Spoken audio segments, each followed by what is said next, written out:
What is going on, guys? This is Daniel, and today I'll be bringing you a Miami Heat offensive breakdown, one of my more requested videos. All footage is from Game 3 between the Pacers and Heat, so let's get to it. The Heat ran an interesting set to start the game where Chalmers would first reverse the ball to the trailer, who'd swing it to LeBron, and then Chris Bosh would set a cross screen in the lane for Dwayne Wade. And after that, Chris Bosh would receive a double screen to the top, but I'm not really a fan of running Chris Bosh off screens, and it's no surprise to end up with a tough shot.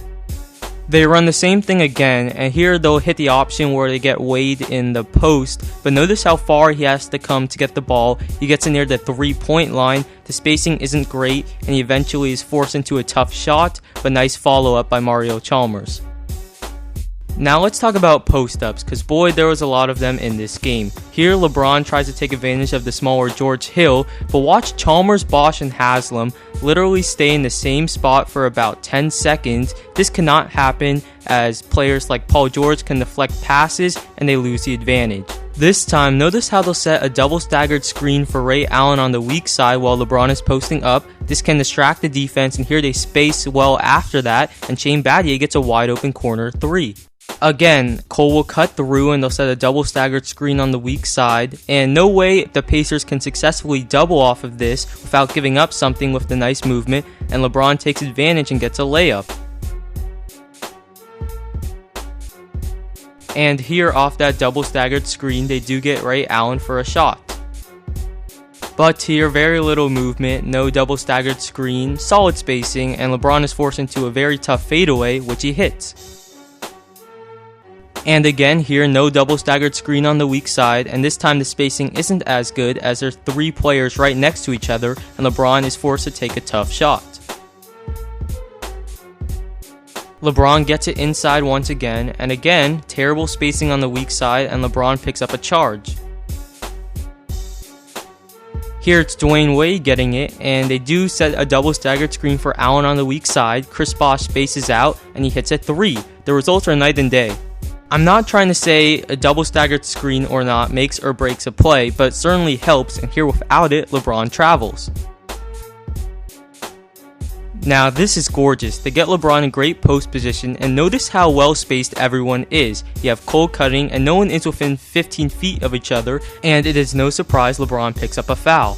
Now let's move on to horns, which is the point guard having the ball up top, 2 big men at the high post, and 2 wings in the corner. Miami runs the flex action where Cole will first hit one of the high posts, and then he'll screen, and Rashard Lewis can use that cross screen or use Birdman's down screen.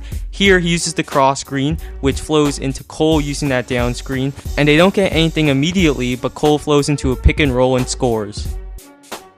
Again, watch how Rashard Lewis uses Dwayne Wade's cross screen, which triggers Dwayne Wade to use Birdman's down screen, and again they flow into a pick and roll, and LeBron gets to the foul line. Here, Cole decides to use the initial down screen from Battier, and here he uses that to get a wide open 3. And they're about to get into this nice flex motion until Chris Bosh loses his mind. Let's get into pick and rolls, where for the most part Indiana played ice, where the on-ball defender will go over the screen and force sideline, while the defender guarding the screener will sag and prevent the drive. Here they do that, but George Hill gets a little lost, Mario Chalmers gets middle penetration, and Haslam finishes. In this game they had a lot of unforced turnovers, and here LeBron throws it away. Here Indiana plays ice and does a pretty good job, but Roy Hibbert helps one pass away in a decent shooting Haslam, and he hits his favorite baseline jumper. Far too often off the screen and roll, the Heat settle for bad shots. Again, ice does its job of containing, but this time Chalmers cuts backdoor for a layup. Unless you know you can blow by your man, you should always use the screen, and here are 2 examples of Dwayne Wade not using the screen and getting bad shots out of it.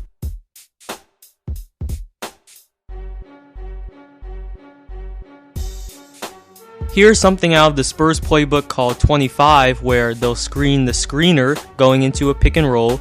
And here the Pacers hedge, which I don't like as it leaves the screener open, and here Battier drives, collapses the defense, and Birdman is able to get the follow up. Here when Indiana hedges, they're able to get a backdoor cut off the screen and roll.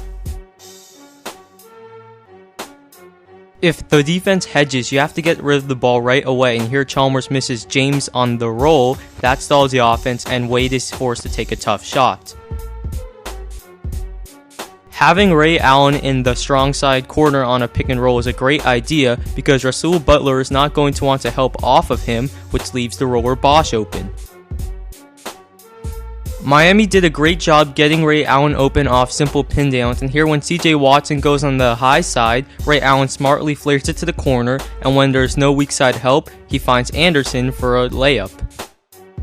This time it's Butler who goes on the wrong side of the screen, and he ends up fouling Allen. They run a great set where they'll first run a UCLA cut for Allen off of James. They'll flow into a pick and roll on the weak side. They'll have Ray Allen running off a Bosch pin down. But why is David West guarding Ray Allen? He goes on the wrong side and Allen is wide open. The Heat run the same set again with Ray Allen getting a screen, and West does a great job running Allen off the 3-point line, but CJ Watson is caught with his back turned, helping one pass away, which opens up a lane for Cole to score.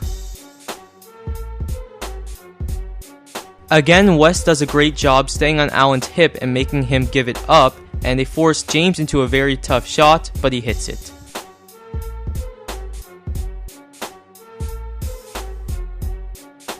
But there's only so much West can do, as here Ray Allen smartly curls it to the basket. They get a 2-on-1 just like a middle pick and roll, but Allen misses the gimme.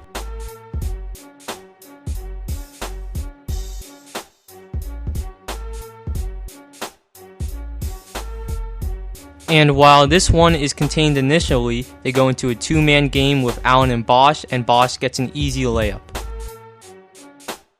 And here they have a diamond formed where Allen will choose which side he wants to use the screen on. He chooses the right side and curls it to the basket and gets a foul.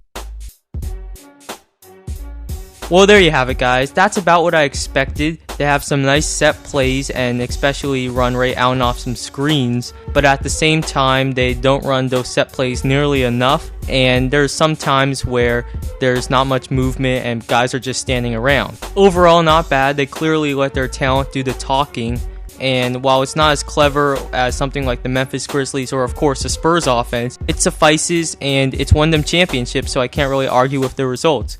Well, thanks for watching. Make sure to request some videos. I can't guarantee I'll do them, but like this one, I do take requests, and this one was won by a subscriber. Well, see you next time.